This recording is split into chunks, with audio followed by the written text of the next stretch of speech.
How to respectfully navigate friendships with guys when in a relationship. Are there times where a guy truly doesn't want a relationship, or is that just an excuse? Long distance friendships. Ways to stay connected and supporting each other. Our friends are off making babies and we're making YouTube videos. That's when you know it's gonna I'm be vibing good. this lighting. You're gonna hold the Palisanta while I turn the aircon. Oh damn, it really burns for a long time. So we have a very interesting setup going on with the lighting right now. I never usually film. That was a terrible intro, Joe. Okay, let's start again.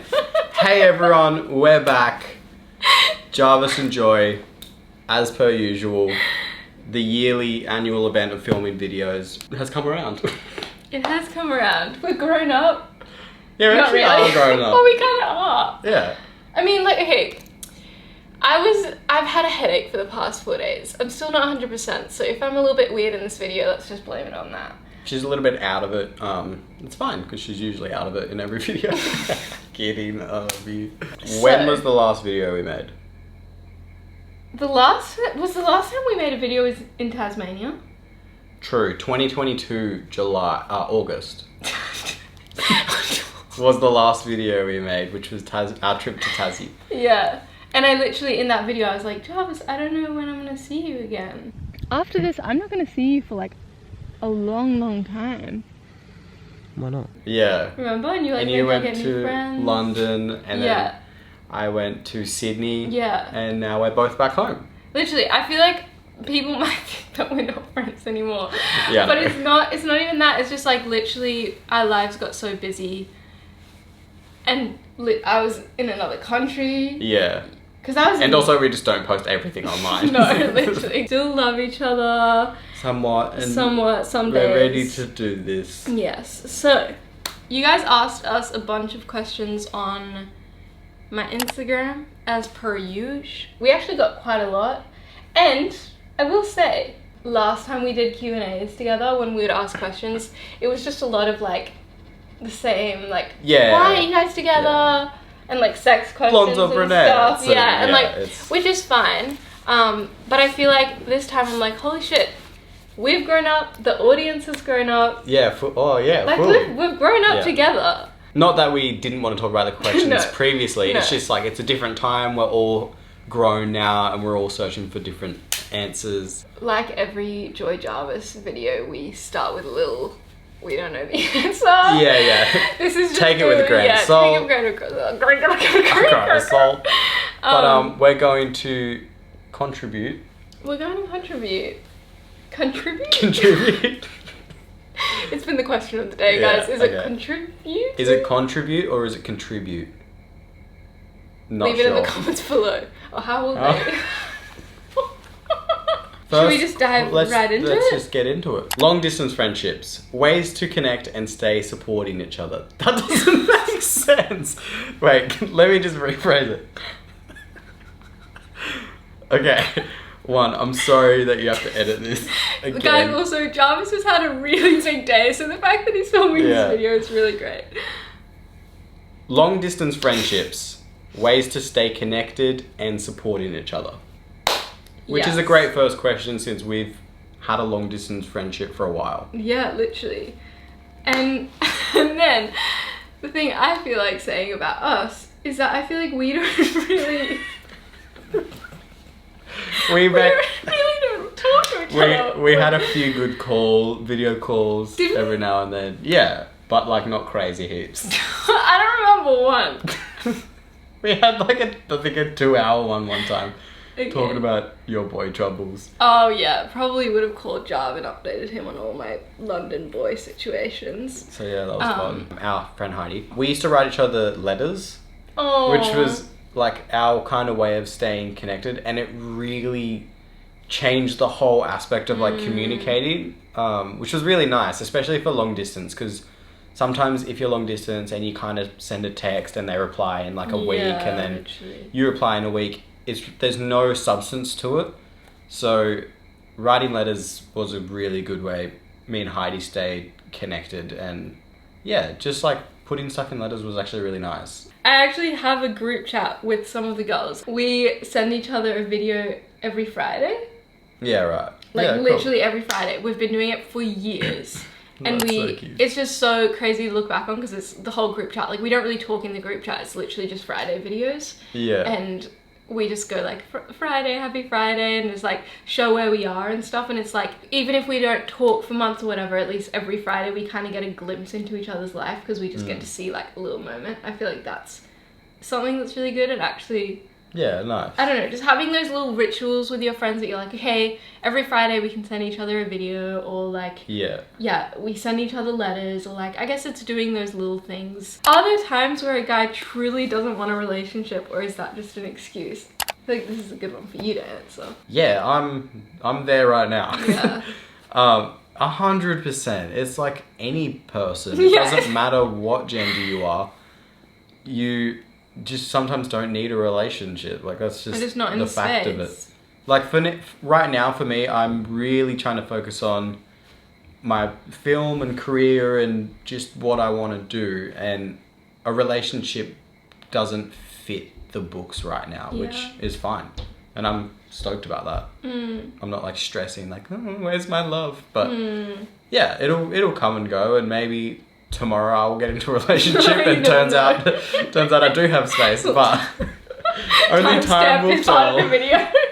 And it might not be because like they don't like you, or you know that you're not the right fit. It, like for me, there's times where there has been a person who is a great fit, but not for me right now, and that's okay. And I've, you know, navigated that to be like, oh, like you're a really great person, but it's just like my life is really full right now, and if I got into a relationship right now, it wouldn't be healthy for you, because I'm not like completely gonna be all there kind of thing. 100%. 50-50, and when you know you can't do that, then it's like, I don't wanna bring you into this. Yeah. Exactly. Yeah, we get it. How to respectfully navigate friendships with guys when in a relationship. This one's a hard one because there's lots of angles to it. It's multi-layered. It's multi-layered. The best way to navigate it is to go to the source. So when you're in a relationship, go to your partner first to be like, hey, when we hang out with like our friends or in a group, or if I'm hanging out with guys or girls, just let me know what you feel uncomfortable with, so I get an idea of like what's a bit much, and then I can kind of think about that. And then obviously if it's unreasonable, you can talk about that, but to get a gauge first is probably handy. To just talk about it first before it becomes an issue, and just be like, oh, I was just wondering what your thoughts are on, you know, and find a happy medium. Me and old mate, and like me and old mate. Yeah, I feel like finding a happy medium where like, you feel both seen and like validated, and it's like, okay, like I get where these insecurities are coming, but also like these are my friends. Like I think me and you are both very like, friendship is so important that it would just. Yeah, it's hard because like I don't want relationships to change any of my friendships. Yeah. Which is a huge thing for me, especially, to a certain extent. But the way to navigate that isn't solo. Yeah. You know what I mean? Like it's kind of like a joint effort to figure out what crossing that boundary and what's an insecurity that the other person needs to deal with. Yeah. Like. Literally. Yeah, so it's not really something you're supposed to do solo, I would say. Balancing decisions to move abroad / away and staying close to family. This is a great question since we both just moved abroad that's why I was for a like, little bit. This is so good. And we're also both so close to family, and like family is so important to us. Yeah, because I've really struggled with this over the years of leaving family and my community. And I have probably some really great advice, which I turned into a film called Bummer. Yeah, literally. I was going to say, it's so accurate. Yeah, it kind of just clicked then. Yeah. But because I'm such a big community person and family person and stuff, like, I do find it hard to find myself in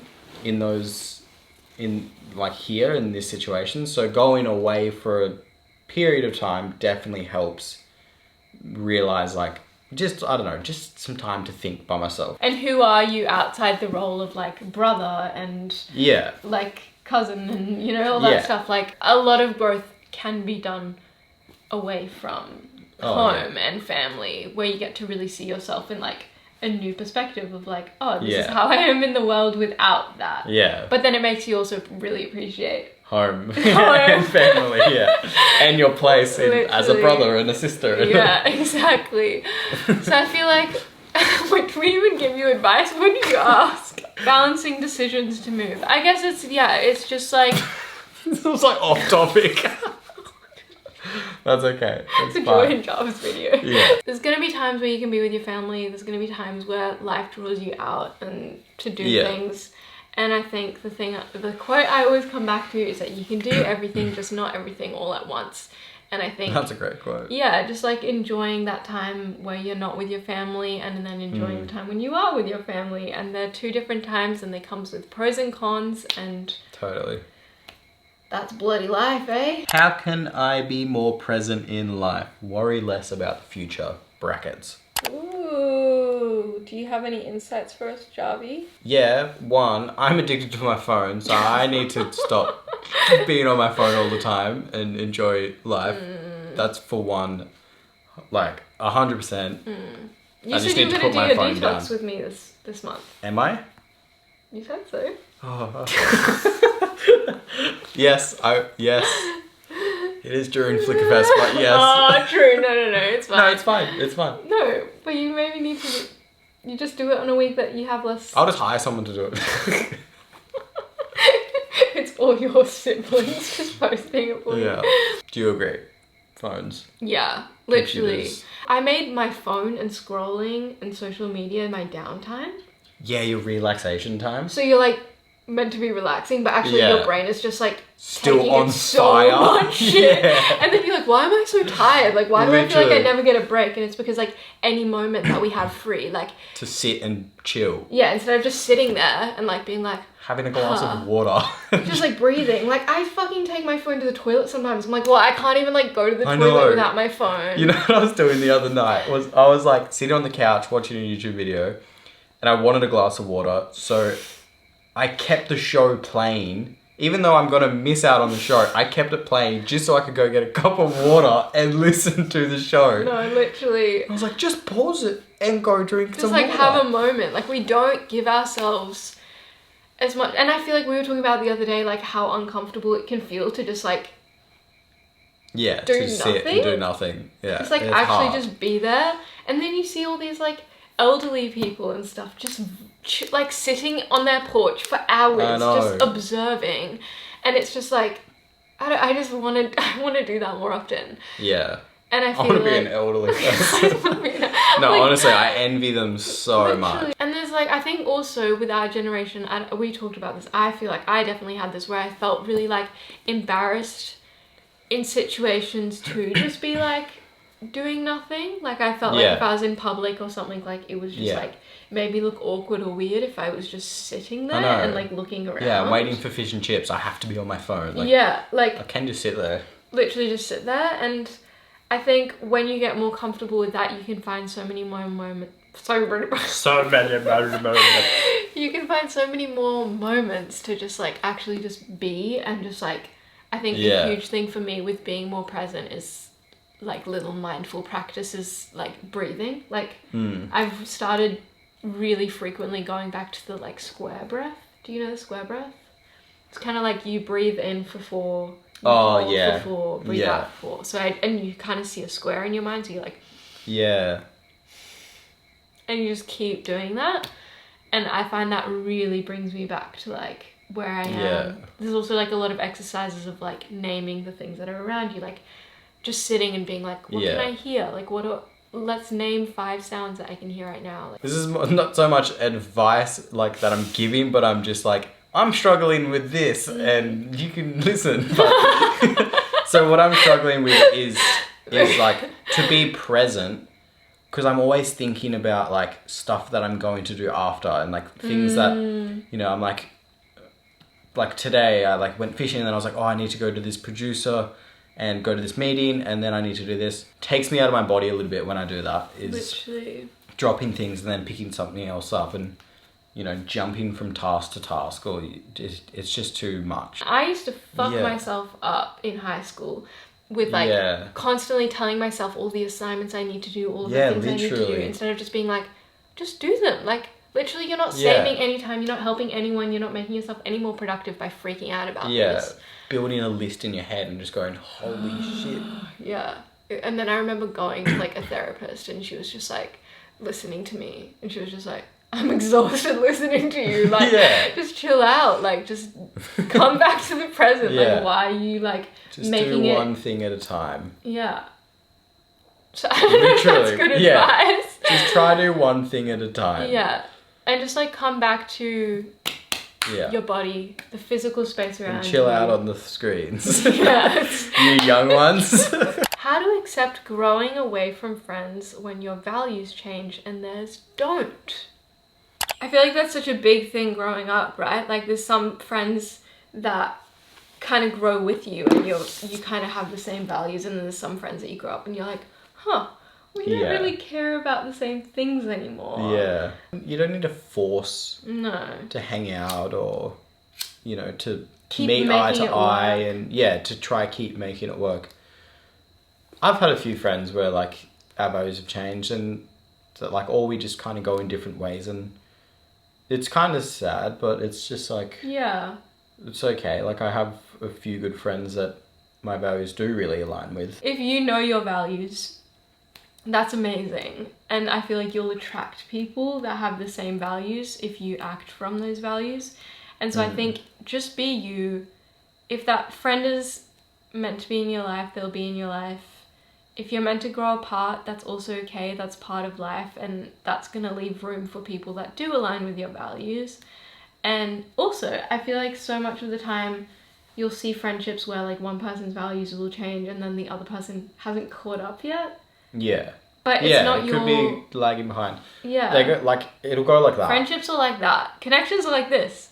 Yeah, it's not all linear, straightforward. Like it'll cross over. I've had a few friends where like we've drifted for years, and then all of a sudden we just start hanging out again, and it's like, oh, this is nice. Literally, you know? Like we're all on our paths, and we cross when we are meant to. Money that I used to. Oh, that kind of goes with this question. Now you're somebody that I used to know.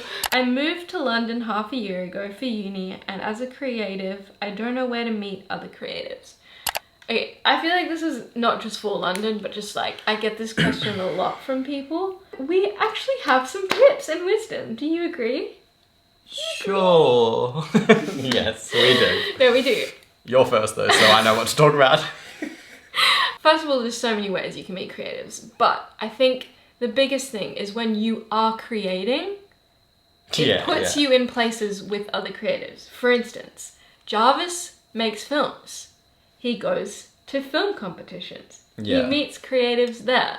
Like when you start creating, then people can recognize you as a creator. People can't see that you're creative and see your talent and see your worth if you don't give them an opportunity to. Yeah.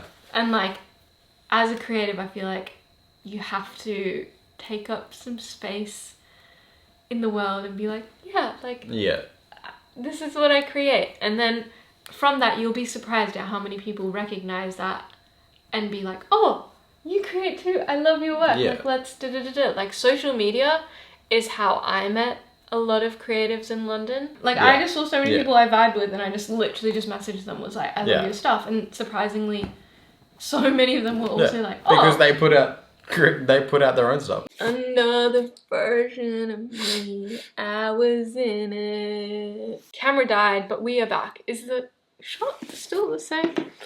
Oh, yes. Move to London. Move to London. No, we better not do accents, otherwise people will kill us for that. The thing is, when I do those accents, it's not even like I'm trying to do a specific one. I know. I'm just talking I'm just weird. talking different.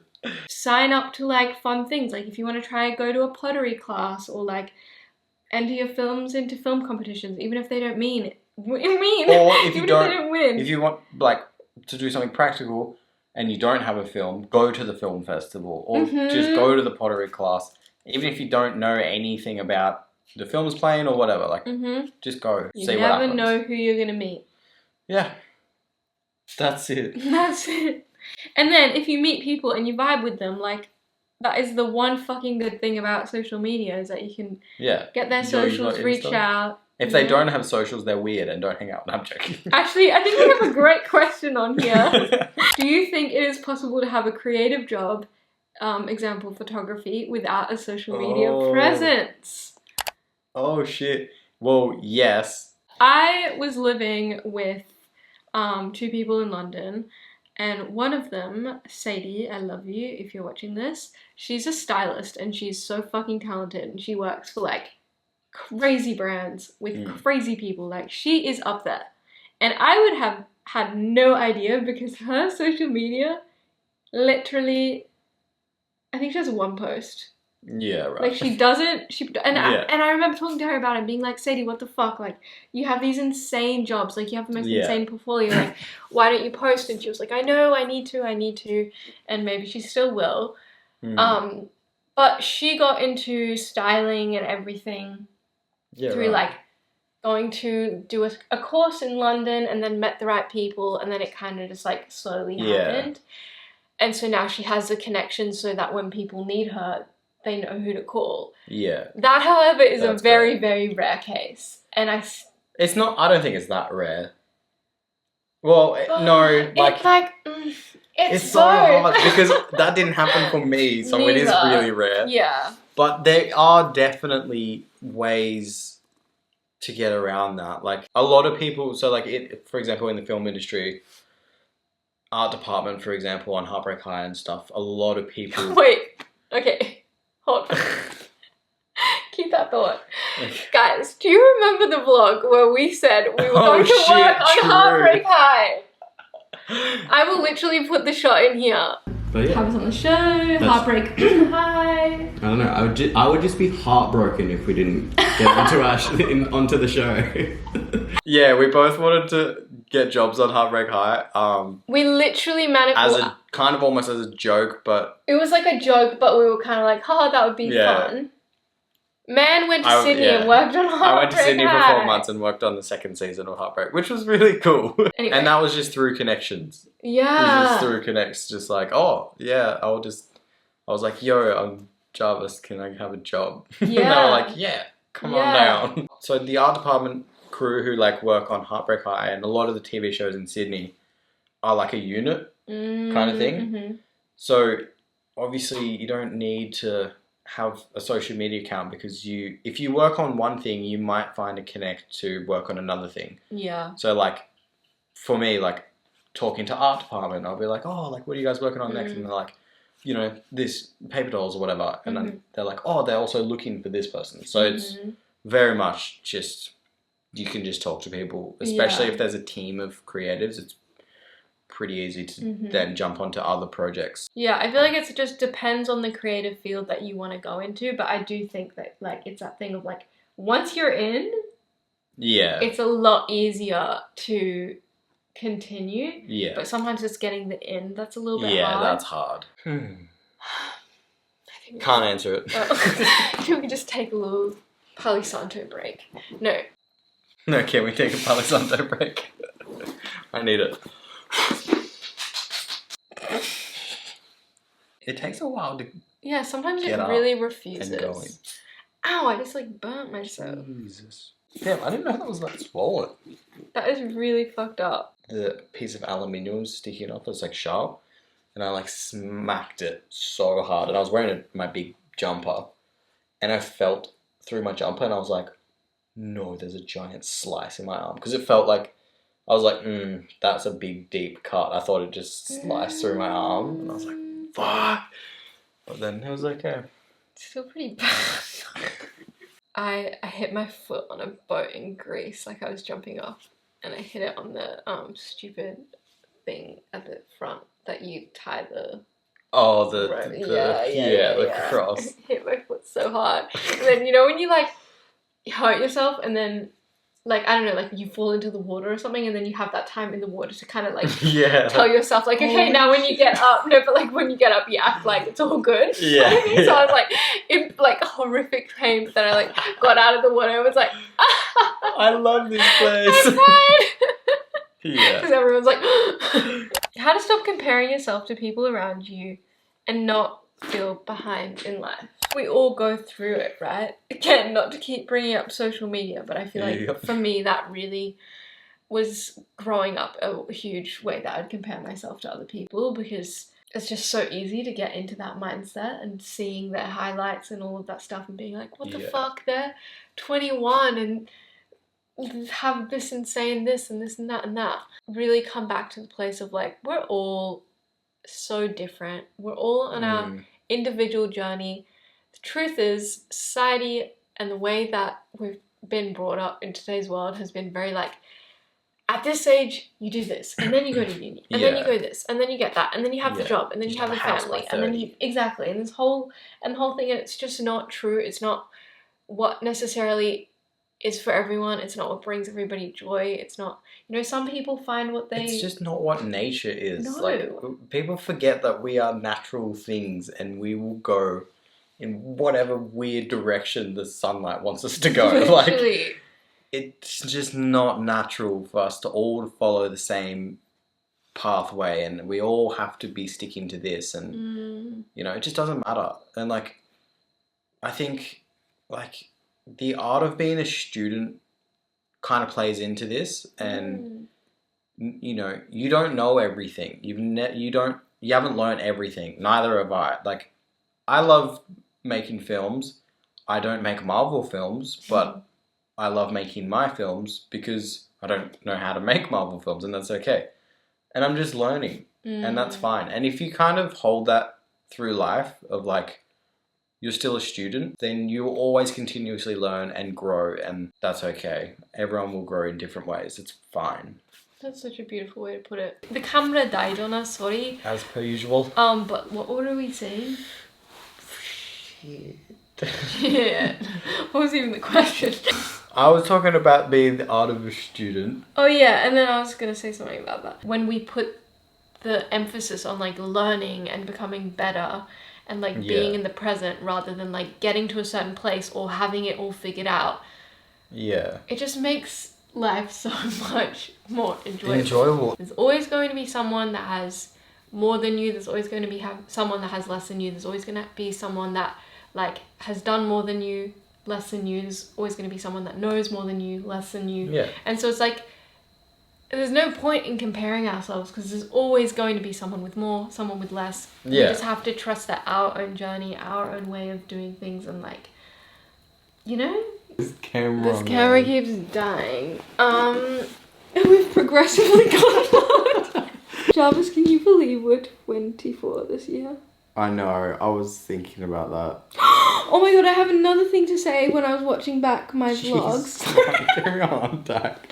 When I was watching back my vlogs, I watched my 21st birthday vlog. Like your film? No, like, I vlogged my birthday, and we all went to Sunrise. Oh yeah. And I had my camcorder, and you filmed on my camcorder, and you were like, guys, Joy's turning 24. Jokes. She's not. Geez. And it was like as if you were saying I was way old. Wow. And now we're actually turning 24. I was like, what the fuck? 24. I feel like it's just going to breeze past. And then we'll be like, oh my god, we're 26 now. Yep. Guys, can you imagine me and Jarvis with children? Oh my god. That's going to be a while away. I'm 100% happy sticking to being an uncle for now. Yeah. No, and for a long time of my life. Same. But I have friends that are starting to say like, oh, I think I'll have kids like in the next few years. I know, and I'm like, no. What hang on. Hell? What are we eating for dessert? Ice cream? This is us. Or cookies trying and to cream? give advice. Our friends are all making babies and we're making YouTube videos. Everyone's on a different path. Don't compare. Don't compare. I hope this has been absolutely heartfelt and engaging and really good advice if you stayed till this point, we love you. We love you, and make sure you let us know, is it contribute or contribute? Like this video, subscribe, leave a comment down below if you missed this little Javi Wavi in our lives. Yeah, my boy. Thank you for the questions. Again, we don't know everything. We're turning 24 this year. We actually don't know nothing. We don't know nothing. Like, even if these advice videos aren't like profound, I'm excited to be able to be older and look back at us at this time and what our advice was at this time, you know? And so, as much as it's also for you guys, I guess it's also for us. Yeah. And don't compare yourself, and enjoy life and be present and stay off your phones as much as possible. Yes. Enjoy it. I also feel like my hair has been absolutely mental this whole video.